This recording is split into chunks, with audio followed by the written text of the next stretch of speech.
매일성경 묵상 나눔입니다. 오늘은 9월 4일 토요일입니다. 제가 오늘 영상을 올릴 수 있는 형편이 아니어서 음성으로만 묵상을 나눕니다. 오늘 본문은 갈라디아서 2장 11절에서 21절의 말씀입니다. 본문을 읽습니다. 게바가 안디옥에 이르렀을 때에 책망받을 일이 있기로 내가 그를 대면하여 책망하였노라.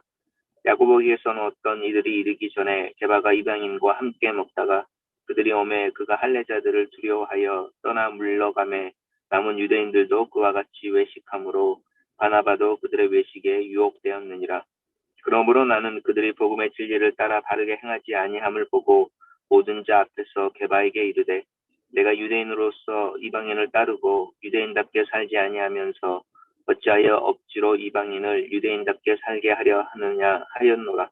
우리는 본래 유대인이요 이방 지인이 아니로되 사람이 의롭게 되는 것은 율법의 행위로 말미암음이 아니요 오직 예수 그리스도를 믿음으로 말미암은 줄 알므로 우리도 그리스도 예수를 믿나니 이는 우리가 율법의 행위로서가 아니고 그리스도를 믿음으로써 의롭다함을 얻으려 함이라. 율법의 행위로서는 의롭다함을 얻을 육체가 없느니라. 만일 우리가 그리스도 안에서 의롭게 되려 하다가 죄인으로 드러나면 그리스도께서 죄를 짓게 하는 자냐? 결코 그럴 수 없느니라. 만일 내가 헐었던 것을 다시 세우면 내가 나를 범법한 자로 만드는 것이라. 내가 율법으로 말미암아 율법에 대하여 죽었나니 이는 하나님에 대하여 살려 함이라. 내가 그리스도와 함께 십자가에 못 박혔나니 이런즉 이제는 내가 사는 것이 아니요 오직 내 안에 그리스도께서 사는 것이라. 이제 내가 육체 가운데 사는 것은 나를 사랑하사 나를 위하여 자기 자신을 버리신 하나님의 아들을 믿는 믿음 안에서 사는 것이라. 내가 하나님의 은혜를 피하지 아니하노라. 만일 의롭게 되는 것이 율법으로 말미암으면 그리스도께서 헛되이 죽으셨느니라. 오늘의 본문은 4개의 단락으로 나누어져 있습니다. 첫 번째 단락에서 바울은 게바, 베드로를 책망했던 이야기를 꺼내고 있습니다. 게바와 또 바나바와 많은 유대인들, 물론 이 자리에 바울도 있었습니다. 이방인들과 함께 식사를 하고 있었는데 예루살렘에서 야고보가 보냈다고 하는 어떤 사람들이 이제 도착한다는 이야기를 듣고 베드로가 이방인들과 함께 먹다가 그들이 예루살렘에서 오는 이들이 자신 이방인들과 함께 밥을 먹고 또 음식을 나누는 것을 보고 어떤 비난이나 또 어떤 질책 같은 것이 나올까봐 그 자리를 피하는 일이 일어났습니다.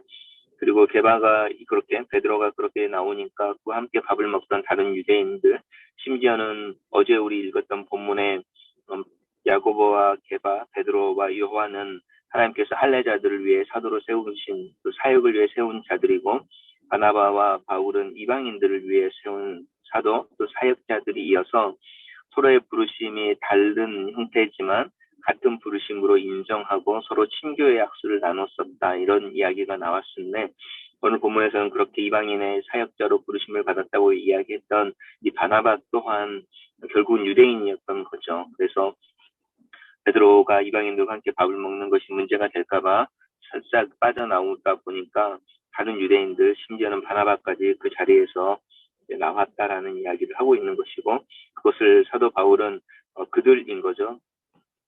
베드로와 바나바와 그 자리에 있었던 모든 유대인들을 다 합쳐서 복음의 진리를 따라 바르게 행하지 않은 자들 이렇게 이야기하는 겁니다.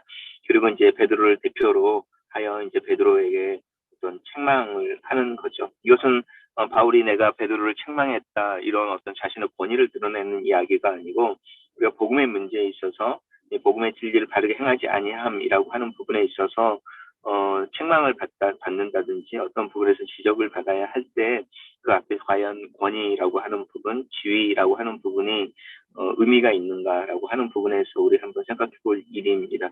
이제 교회에서는 뭐 제가 제 발등 찍는 소리를 하는지도 모르겠지만 목회자들이 이 복음의 진리를 따라 바르게 행하지 않음을 볼 때 참는다든지 뭐 은혜나 용서 이런 이야기를 하지만 어떤 잘못이 있을 때 정확하게 지적하는 것과 용서하는 것은 다른 문제입니다. 그래서 어떤 나단이 다윗의 어떤 죄를 지적하는 것처럼 이 복음의 진리를 따라 바르게 행하지 아니함이라고 하는 부분에 있어서는 타협할 수 없습니다. 그리고 이 부분에 있어서는 어떤 지위라든지 또 권위의 문제가 아닌 것이죠. 그러고 나서 이제 그것을 받아들이느냐, 또 그로 인해서 회개가 일어나고 또 화해가 일어나느냐라는 부분은 이제 그 다음 문제이고, 우리가 이제 거기까지 가야 되는 것이어서 지적하는 문제가 되게 어려운 부분이긴 합니다. 하지만 사도 바울은 자신이 이제 타협하지 않는 어떤 복음에 대한 열정을 이야기하고 있고, 저는 그 뒤로 바나바와 바울의 사역에 있어서 이제 한참 더 사역이 이루어지는 것을 우리가 알고 있는데, 또 게바와도 관계도 그렇고요. 이제 그런 부분들을 볼 때에 이제 하나님 앞에서 바울이 복음에 대한 열정으로 그 복음의 진리를 따라 행하지 아니하는 부분에서 굉장히 단호한 모습을 보이고 있는 것을 알고 있습니다. 그 논리는 동일합니다. 게바에게 네가 유대인으로서 이방인들과 함께 또 이방인들과 밥을 먹는 것, 그것이 사실 유대인답게 사는 것이죠. 왜냐하면 유대인은 하나님의 백성이고 하나님께서 지침으로 또 지시하는 또 보여주시는 삶의 형태를 따라 사는 것이고, 우리가 잘 아는 것처럼 게바는 고넬료를 회심할 때 하나님이 특별히 환상을 보여줬던 사람이잖아요. 그가 비몽사몽간에 기도하고 있을 때에 비몽사몽간에 하늘에서 이제 광주리가 내려왔습니다. 그 광주리에는 모세 율법에 의하면 부정해서 먹지 말라고 하는 고기들이 있었고, 고기들을 먹지 않겠다고 할 때 하나님께서 내가 정하다고 한 것이니 먹으라 이렇게 말씀하시면서 이방인의 선교 사역을 사실은 베드로가 열었었습니다. 그럼에도 불구하고 순간적으로 자신에게 들어올 비난이나 또 문제거리가 될 것에 대한 두려움 때문에 하나님이 자신을 사용하셔서 이방인의 선교의 문을 열었다라는 것을 망각해버리는 것이죠. 이게 이제 우리가 사람들과의 관계 속에서 다른 사람들의 눈을 의식할 때 나오는 외식함이기도 하고, 이 부분에 있어서 바울은 굉장히 단호하게 이야기하고 있습니다. 문단을 정리해 보겠습니다. 저는 이 단락을 바울은 복음의 진리를 행하지 않는 유대인들을 책망하고 그리스도의 복음을 따라 살 것을 조언하고 있다, 이렇게 정리해 봅니다. 두 번째 문단입니다. 두 번째 문단에서는 이제 계속 논리를 가지고 가면서 이제 자신 또한 유대인임을 이야기합니다. 그래서 이 게바 또 바나바 또 그 자리에 앉아 있었던 많은 유대인들을 포함해서 나 또한 유대인들이다. 그렇지만 우리가 너희들과 함께 밥을 먹고 또 너희들과 함께 교제하는 것에 대한 이야기를 하는 것이죠. 우리가 유대인들의 규례를 어기면서까지 또 그것을 피하면서까지 너희들과 함께 또 너희들의 복음을 전하는 것은 하나라는 거죠. 예수 그리스도를 믿음으로 말미암아 의롭다 함을 얻는 것임을 우리가 알기 때문이다라고 하는 부분입니다. 율법의 행위로서는 의롭다함을 얻을 육체가 없다. 여기서 이제 의롭다 한다는 이야기는 이제 관계 속에서 이야기하는 것입니다. 그래서 관계 속에서 하나님과의 나의 관계 속에서 하나님 앞에 인정받는 삶인데요. 이것을 어떻게 성경에서는 단어를 쓰고 있냐면 이 단어가 이제 상업 용어입니다. 두 사람이 비즈니스 계약을 한다고 할 때 내가 상대방에 대해서 신뢰가 일어나지 않으면 계약서를 작성할 수 없는 것이죠. 내가 너를 나의 계약의 정당한 상대자로서 인정하고 내가 너를 신뢰한다라고 말하는 의미가 이제 이 의롭다라는 뜻입니다. 그래서 하나님 앞에서 하나님이 그래 내가 너를 믿어. 너는 내 마음에 들어왔어. 내 앞에서 나와 함께 이제 신뢰의 관계를 맺을 수 있어라고 말하는 게 사실 의롭다라는 뜻입니다. 그래서 하나님 앞에서 하나님이 인정하는 존재가 된다라는 것이 의롭다함인데, 그것은 우리의 행위로 될 수 없고 오직 예수 그리스도를 믿음으로만 될 수 있다라고 하는 부분을 이야기하고 있습니다. 단락을 요약해 보겠습니다. 저는 이 단락을 예수 그리스도를 믿음으로만 하나님 앞에서 의롭다함을 얻을 수 있다, 이렇게 정리해 봤습니다. 세 번째 단락에서는 이제 만일 우리가 그리스도 안에서 의롭게 되려 하다가 죄인으로 드러나면 그리스도께서 죄를 짓게 하는 자냐, 결코 그럴 수 없느니라라는 부분인데요. 이 부분은 만약에 우리가 읽어왔던 본문 속에서 해석을 한다고 할 때 그리스도 안에서 의롭게 되려 하다가 죄인으로 드러나면이라고 하는 부분은 우리가 이제 읽었던 그 베드로의 부분인 거죠. 내가 그리스도로 말미암아 의롭게 되기 위해서 유대인들의 규례를 깨뜨리고 이방인들과 함께 밥을 먹었죠. 그래서 이제 유대인들의 관점에서 죄인이 되는 겁니다. 그래서 그렇게 죄인이 되었을 때에 그러면 내가 믿는 예수 그리스도를 이제 죄를 짓게 하는 것이냐, 예수 그리스도의 어떤 죽으심과 복음이 나의 율법을 지키지 않는 그 행위 때문에 문제가 생기는 것이고 나는 죄인으로 드러나는 것이냐 결코 그렇지 않다라는 것입니다. 그 부분에 대한 이야기를 하고 있는 것이죠. 그래서 이 짧은 단락입니다. 짧은 단락을 요약해 보면 그리스도 안에서 의롭게 되다가 죄인으로 드러나는 것은 그리스도께 죄를 짓게 하는 것이 아니다 라고 정리해 볼 수 있습니다. 오히려 그것은 그리스도 안에서 의롭게 되려고 하는 노력이고 복음에 대한 일치성의 문제이죠. 다음 단락으로 넘어가 보겠습니다. 그러면서 이제 사도 바울이 마지막으로 자신의 의견을 분명하게 말하고 자신의 견해에 대해서 딱 이야기하고 있는 부분입니다. 그래서 내가 나를 범법한 자로 만드는 것이 아니다라는 것이죠. 내가 흘렀던 것은 유대인들의 규례, 베드로가 두려워했던 그 부분인 것이고요. 그것이 두려워서 내가 그것을 다시 따른다고 하면 그것이 바로 나를 범법한 자로 만드는 것이다. 내가 예수 그리스도 안에서 유대인들의 규례를 버리고 이방인들과 함께 또 그들에게 복음을 전하기 위해서 그들의 모습으로 같이 음식을 먹고 생활을 하는 것이 복음의 진리의 일치라고 하는 부분에서 오히려 하나님 앞에서 의롭다함의 삶을 사는 것이다. 그런데 내가 사람들을 두려워하여 유대인들의 율법으로 다시 돌아가고 그 유래를 지키는 것으로 돌아가면 사실은 내가 믿는 예수 그리스도를 부정하는 형태가 되지 않느냐 이렇게 이야기하는 부분입니다. 우리는 우리의 신앙에 있어서 예수 그리스도를 부정한다, 부인한다라는 것을 나는 예수를 믿지 않습니다라는 것으로 이해를 하지만 오늘의 본문 속에서 내가 예수 그리스도를 부정하고 부인할 수도 있겠다라고 하는 부분은 나는 예수 그리스도를 믿지 않습니다라는 부분이 아니라 사실은 복음의 일치라고 하는 복음의 진리의 일치라고 하는 부분을 지키지 않을 때 그렇습니다.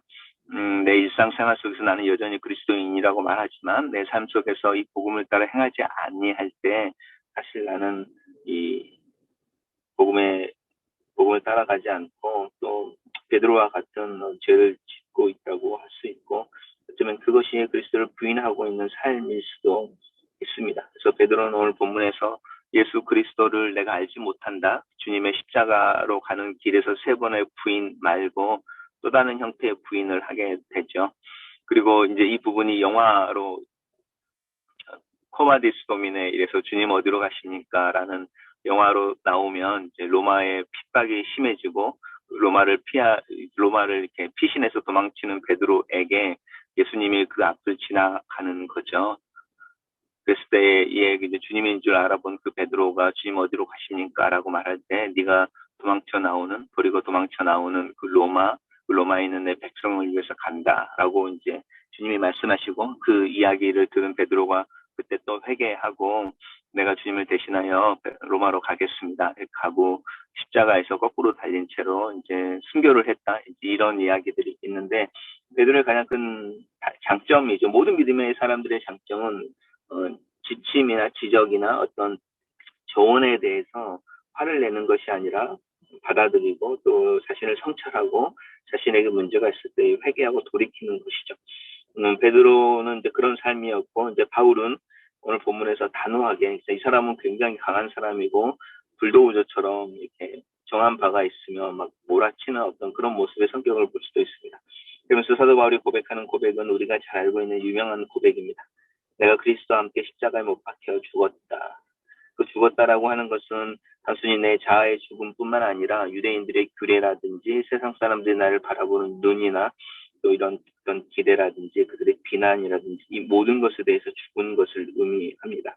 그래서 내가 십자가 못 박혀 죽었나니 이제는 내가 사는 것이 아니요 내 안에 그리스도께서 사시는 것이다. 이 말은요 나는 복음의 진리를 따라 사는 사람이다 라고 말하는 부분입니다. 그래서 내가 이제 육체 가운데 사는 것은 나를 사랑하여 나를 위하여 자기 자신을 버리신 예수 그리스도를 믿는 믿음 안에서 사는 것이다. 나는 유대인도 아니고 이방인도 아니고 나는 그리스도인으로서 오늘 하루를 살고 내일을 산다. 이렇게 이야기하고 있습니다. 내가 하나님의 은혜를 피하지 아니하고 만일 의롭게 되는 것이 율법으로 말미암으면 그리스도께서 헛되이 죽으셨다.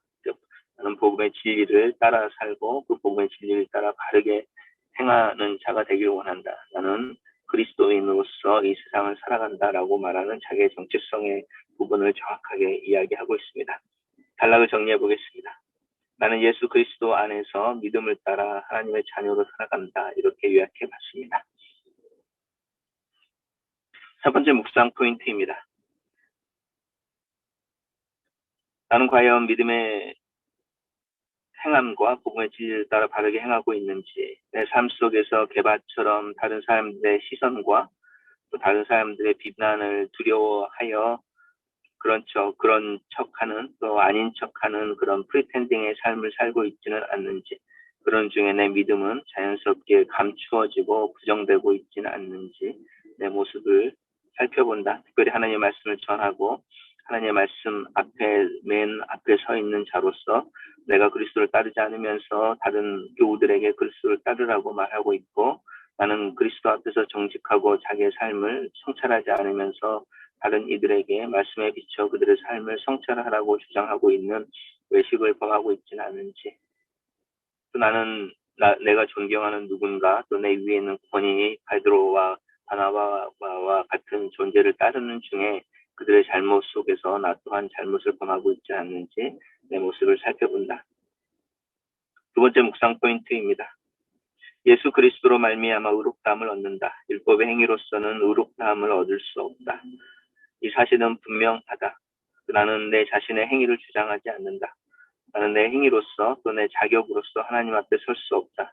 내 자신을 예수 그리스도 안에 숨기고 예수 그리스도 안에서 내가 드러나길 원한다. 이 부분은 타협할 수 없는 신앙의 고백이고 하나님 앞에 설 때마다 내가 고백하게 되는 믿음의 근본이다. 세 번째 묵상 포인트입니다. 예수 그리스도를 믿다가 내가 죄인으로 드러나는 것은 내가 죄를 지었기 때문이 아니라 다른 사람들의 비난과 비판 때문이다. 내가 예수 그리스도를 따르는 중에 세상 사람들의 미움을 당한다면 그것은 예수 그리스도를 죄를 짓게 하는 것이 아니라 오히려 내가 복음의 진리를 따라 바르게 행하고 있음의 증거이다. 이 부분에서 삶의 핍박도 세상 사람들의 비난을 경험하게 된다. 하지만 내 삶 속에서 이런 종류의 비난과 이런 종류의 핍박은 경험해 보지 않는 것 같다. 내 신앙을 따라 살 수 있는 자유로운 환경을 주신 하나님께 감사한다. 그리고 예수 그리스도를 믿는 것이 죄가 되고 죽음의 이유가 되어지는 환경 속에 살고 있는 그리스도인들을 위해 고개를 숙인다. 마지막 묵상 포인트입니다. 나는 예수 그리스도를 믿기로 작정한 자이다. 그리스도는 나의 개인의 주님이시고 하나님이시다. 나는 내 마음의 문을 열고 예수 그리스도를 내 안에 들어오시도록 영접하였다. 나는 이 세상을 살아가면서 어느 누구로 살지 않고 그리스도인으로 산다. 나는 한국 사람도 캐네디언도 아니다. 나는 그리스도인이다. 그래서 나는 그리스도인으로서 이 세상을 살아가기를 원한다. 내 안에 예수 그리스도께서 살고 계시며 하나님의 영이 내 안에 계시는 것을 믿는다. 다른 사람들의 판단과 다른 사람들의 평가와 기준에 내 자신을 맞추기 위해 노력하지 않고 하나님을 의식하며 오늘 하루를 살길 원한다. 내가 이 세상에 대하여, 세상의 판단에 대하여, 세상의 기준에 대하여 죽고 하나님의 판단, 하나님의 기준, 하나님의 평가에 살아있으니 내 시선은 하나님을 향하여 고정되어져 있다.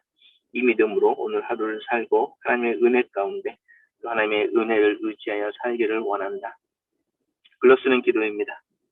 살아계신 하나님 아버지, 예수 그리스도 안에서 나를 의롭다 행해 주시고 칭해 주신 것을 감사합니다.